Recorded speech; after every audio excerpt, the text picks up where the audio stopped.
Sve se više u školstvu, na radnim mjestima i u privatnom životu koristi umjetna inteligencija ili ti AI. Ovaj izraz postaje sve svakodnevniji, a najpoznatiji AI model u narodu je ChatGPT. Mnogi su počeli koristiti ovaj alat u svakodnevnom životu, te ga koriste kao prečicu do jednostavnijih rješenja. Daniel! Reci, djede. Šta je ChatGPT?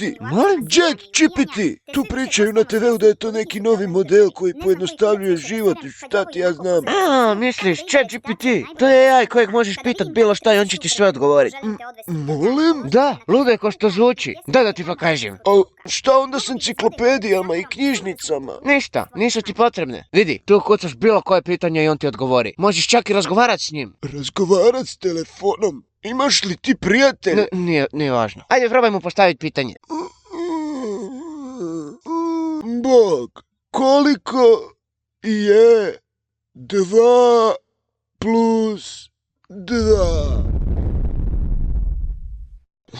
Kaj, deda, više ne koristimo kalkulatore. Jebem vam mater, za svaki kurac budete sam mene jebali. Pa kako to uspijeva? Ček, mogu ga pitati bilo što? Da, što god ti padne na pamet. Ajde, vidimo se, žurim na turnir padela. Peder! Gdje mogu naći 30 godina mlađu ljubavnicu? Kakve su ovo jebene tranzicije? Mama! Zašto me nisi više tjerala da upišem faks? Jer si htio slijediti svoje snove da odgovaraš online ljudima. Što ti kurva stara? Da si me voljela ne bi mi ovo dozvolila. Ne, kak sam jebeno zaboravila pisati esej. Nisi zaboravio, nego ti se nije dalo, isto tako ni meni. Dobro, zašto si ti tako smiren? Pa jer sam ja upregnuo ChatGPT, gle ovo. Napisao sam mu temu i frajer mi ga je pljunuo u roku 3 sekunde. Ivore, kak se to sranje zove?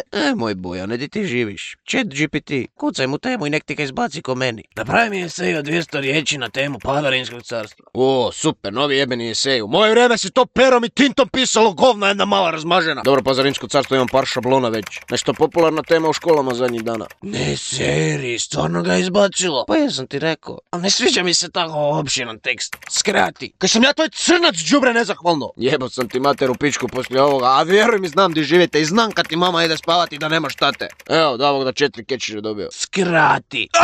Ja, Franc, kam sad njim? Pak ne vreme mrtvoga čovjeka tu nasred ceste ostaviti. Znam, koj me jebeš, mora me ga zakopati, to je jedina opcija. Ali kako ga zakopati?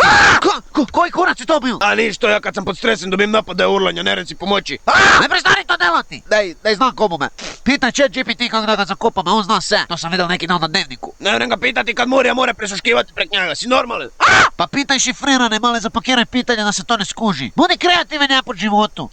Jeba, tako je da mu napišem sad. Što me neki proljev prekuhali, oj šta sam sposobno. Majko ti jebe, pa ovo je prenosna bolest. Kako zakopati krepanu kokoš od 85 kila? Koji kurac? Ovo stvarno moram pitat kaj ne valja s frajerom.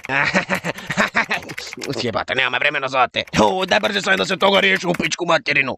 Kaj si ti jebeno nepismen, kaj je škola postala ilegalna? Čekaj, me sam to malo još doradila da zgleda onaj ko normalna priča. Koliko duboko ga, odnosno ju trebam zakopat, da ju pesine našnjopaju i otkopaju. Ja ne znam kako ovo još nije u zatvoru. I da, i jel ilegalno masturbirati u blizini mrtvaca. GPT silazi, ručak je spreman! Ne treba mama, imam tu jednu lizalicu, bit će dosta.